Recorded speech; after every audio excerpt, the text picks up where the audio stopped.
पराजयर भय घारी प्रधानमंत्री नरेंद्र मोदी को। प्रधानमंत्री खेलुछंती पावर रे, विरोधी को शक्ति देखी छानिया मोदी। ईडी को अस्त्र करी विरोधी को हटाउछंती रास्तारू। निर्वाचन रे पराजयर भय निद हजाई देछि प्रधानमंत्री नरेंद्र मोदी। सिंहासन रे बसी रही देश को शासन करने को योजना करुछंती मोदी। खेलुछंती पावर रे, हटाउछंती विरोधी को रास्तारू। विरोधी बाण को संभाली न पारे भयभीत हो पड़ुछंती नरेंद्र मोदी। काले गादी दोहली जीव ता पूर्व प्रधानमंत्री सिंहासन रे बसी पावर रो गेम करुछंती। ईडी को अस्त्र करी विरोधी शून्य करिवारे लागिछंती।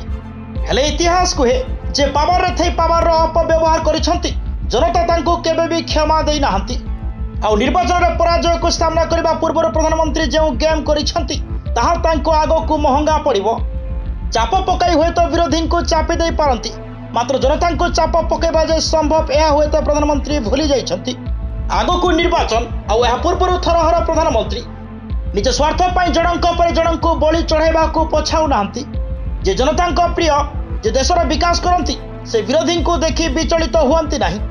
हेले विरोधी को सामना कर न पारि विरोधी आगो को चेक देवा भावी प्रधानमंत्री भय रे बाचड़े होचंती। यह आमे कहनु, यह साधारण लोके कहउचंती। गतकाली अरविंद केजरीवाल को गिरफ्त करबा परे मोदी विरोधी को नहीं केते भयभीत ताहा जଣା पड़ुछि बोली लोके कहिसंती। तेबे केवल एतिक नुहे, प्रियंका गांधी कहिसंती आगो को निर्वाचन थिबा बेले ता पूर्व मुख्यमंत्री अरविंद केजरीवाल को एभली भाबे टार्गेट करबा पूरा भूल और असंवैधानिक। राजनीतिर स्तर एते तल को खसिबा प्रधानमंत्री और तांको सरकार को शोभा देउनी। आपण मानक समालोचकों सहित निर्वाचन रणभूमि रे मुकाबिला करंतु। सेमानक नीति और कार्यशैली को अवश्य समालोचना करंतु।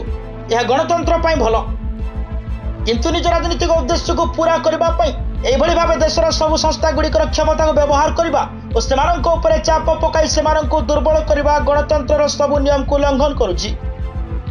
तेबे काहेकि निर्वाचन पूर्व मोदी एमिति विचलित होउछंती?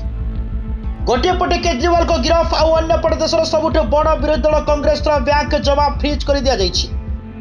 समस्त राजनीतिक दल और सेमानक नेतांको ऊपर दिन राति ईडी, सीबीआई और आईटी रो चाप रहउछि।